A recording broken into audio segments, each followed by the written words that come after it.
Thank you, Mr. Speaker. So this morning, before I arrived at the Capitol, I made a visit to one of the local elementary schools in my district, Kennedy Elementary, and visited with some fourth graders who had wonderful questions about our government and how it works. In fact, I even saw a coalition build right before my eyes about reinstating the salad bar in the cafeteria. It was actually very moving. I hope they get it done, and I'm confident that they will. But beyond delighting you with a story about the morning meeting that I had with these fourth graders, I mentioned them to highlight that even our youngest citizens have questions about what their leaders are up to, what we do here as a body. And I think that they deserve answers when the decisions that our government makes affects their lives, their families' lives, their brothers and sisters' lives. Mr. Speaker, you and I and other adults refer to that as accountability and transparency. And I think that this bill highlights what happens when state leaders don't value either one. Now, I want to start by saying that I have no qualms with the author of this bill. I believe that he is correct in stating that the line that he has added has nothing to do with the kerfuffle that 4088 has created for my constituents. However, I think that there were some interesting answers today from the author of the bill concerning the timeline of things and the transparency of things. I can't imagine, Mr. Speaker, being the chairman of appropriations and not being informed by a government agency that you have a fiduciary responsibility to oversee, that you're going to put language into a bill that will be causing a kerfuffle, and that the department knows that that's probably coming but didn't warn you, so that your bill gets talked about and publicized and bandied about, when in fact, you had nothing to do with it. You wanted nothing of the sort. I also want you to imagine my surprise, Mr. Speaker, when I found out, along with everyone else, around 2 weeks ago, that there would be a new turnpike that cuts all the way through, north to south, through House District 45.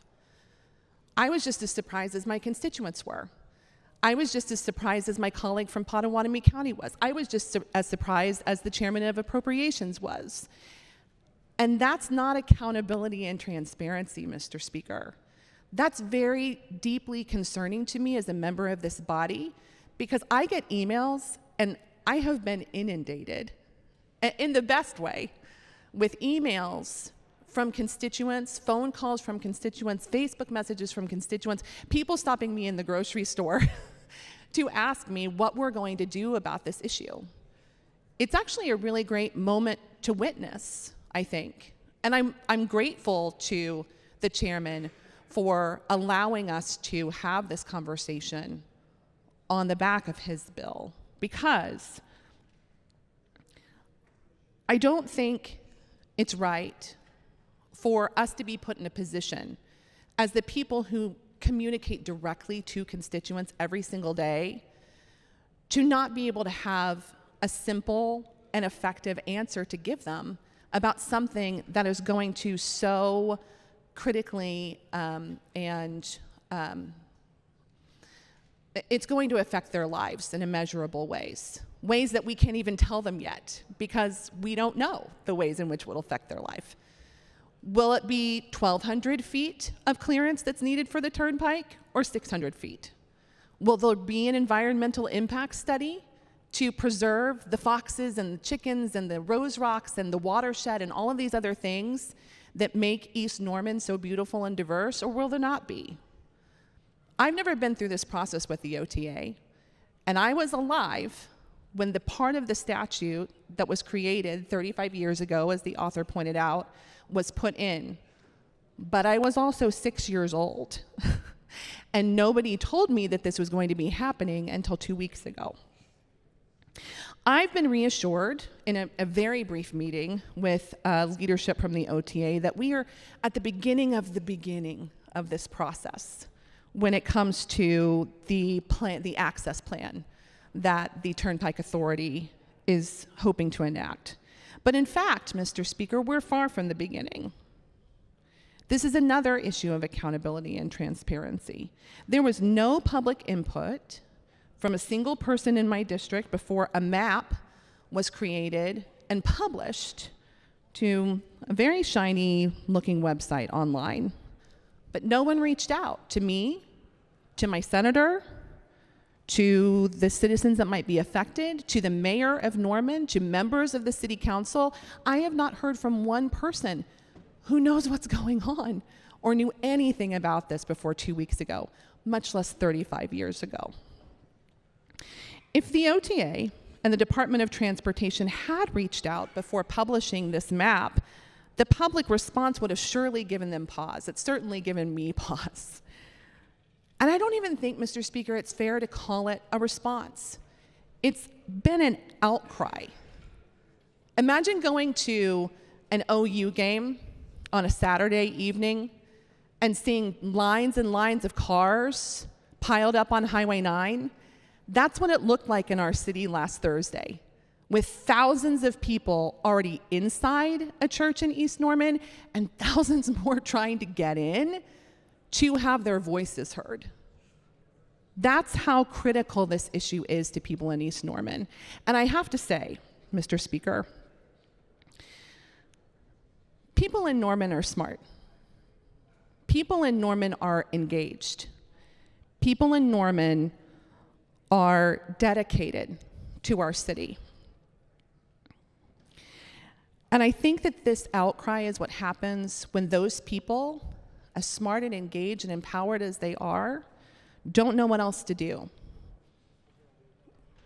Bills, not necessarily bills like this, but policies like this and lack of effective communication like this, Mr. Speaker, puts people at a decision deficit. And it's not fair. It's not fair to our constituents, and it's not fair to us. Now, my first response when people reached out was shock, just like them. My second response was that I'm glad they're reaching out and making their voices heard. But the reason I'm standing for debate today, the biggest reason, Mr. Speaker, is that I want to clarify for my constituents and anyone else affected that this closed-door decision-making process, it's not acceptable. And if they want to do something about it, they can always email me. They can always call me.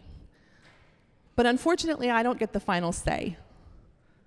The OTA gets the final say. The governor's office may get a final say. And I would encourage people, Mr. Speaker, whether they live in House District 45 or not, that if they're tired of being left in the dark by their government, that they contact their own member. They contact the OTA. They contact the governor. Now, I must say, I know that it has been a while since the governor attended Norman High School, just like I did. I don't say that to age him. I just mean things change.